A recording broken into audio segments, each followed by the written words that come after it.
everybody, Tony D and Little Joan here with a final Screenwriter's rant on Scooby-Doo, the Sword, and the Scoob.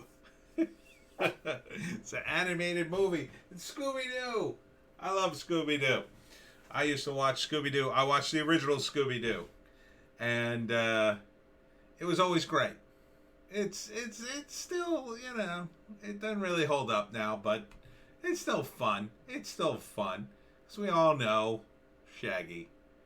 We all know why Shaggy keeps eating. So they're back. The voices aren't the same, but they're close enough. Close enough. The look is exactly the same. They have not changed anything.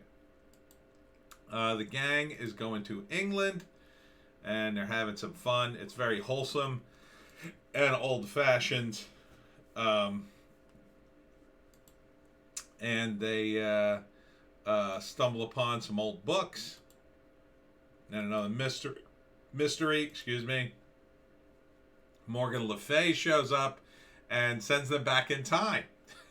Now that never happened in the original Scooby-Doo. The original Scooby-Doo, it was the same plot literally every single episode. As some of you know, or some of you don't know. I mean, some of you may not remember. But, the same exact plot. It was always a guy in a suit. It was never a real ghost. It was never magic. That's kind of what I liked about the show, to some extent. That it was always just like a very logical explanation. And these guys would figure it out. But now they've gotten to the point where they go back in time. Here they are going back in time. You can see little glimpses of little Scooby-Doo and Shaggy. And here they are at Stonehenge. They just meld the highlights of England all into one big thing. And then there's an actual Camelot with King Arthur and the Queen and the Knights of the Round Table. And they got Excalibur and the stone. And Scooby is like freaking out. But the gang takes it all in the stride. Daphne becomes a jouster and is apparently good at it. But here's the best part. The best part is, first off, Shaggy pulls out Excalibur and uses it to cut sandwiches. And he becomes friends with King Arthur because they like to eat. So this is fun. I'm giving it an upvote.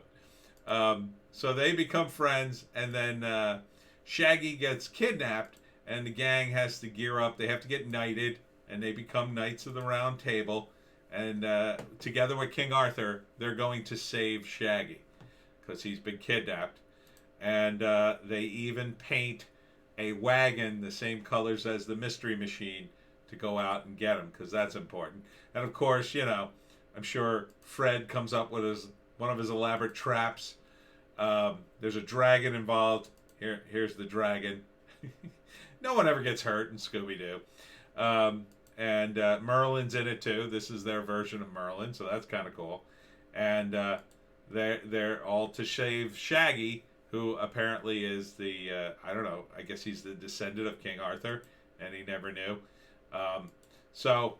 And you've got Dragon. I guess they get to ride the dragon at some point. And but here they are eating. Here's a scene where Scooby deals out sandwiches like a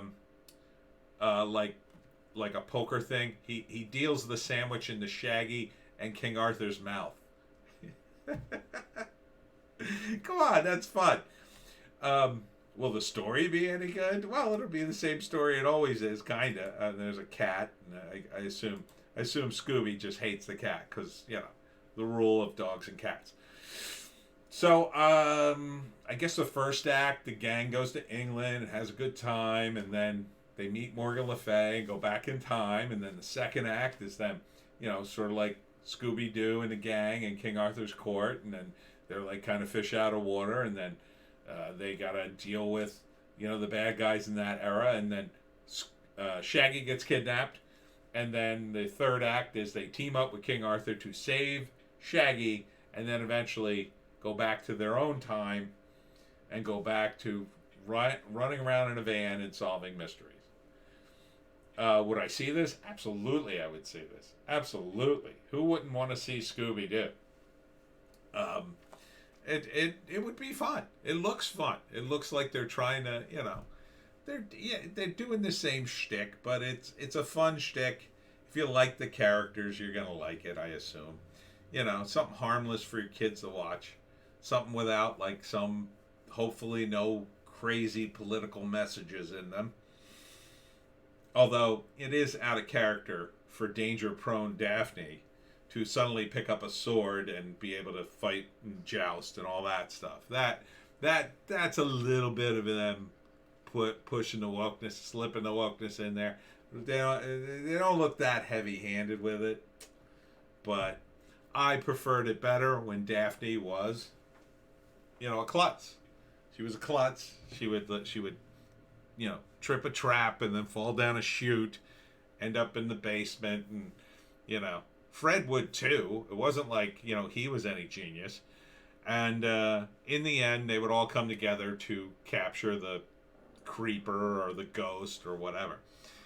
So this is definitely along those same lines, and they're having fun with it. I hope they have a song. I like the song in my chase. That's what they used to do sometimes in the cartoon.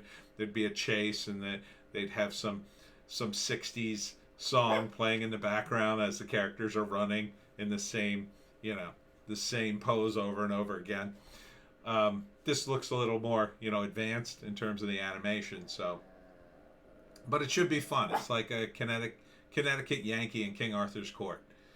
So check that out. It's on digital and DVD. Oh, there's more here. I didn't see this. Oh, he says Scooby-Dooby-Doo, and they eat Scooby snacks, and Velma figures everything out, and you know the drill. If you don't know the drill, Scooby-Doo is fun. They had a card game, and I had that. It was decent. It was about figuring out a mystery. It was based on the old cartoon, so it had stills from that, and that was kind of cool to have. Scooby-Doo, the Sword, and the Scoob, coming to a TV near you. We'll see you tomorrow.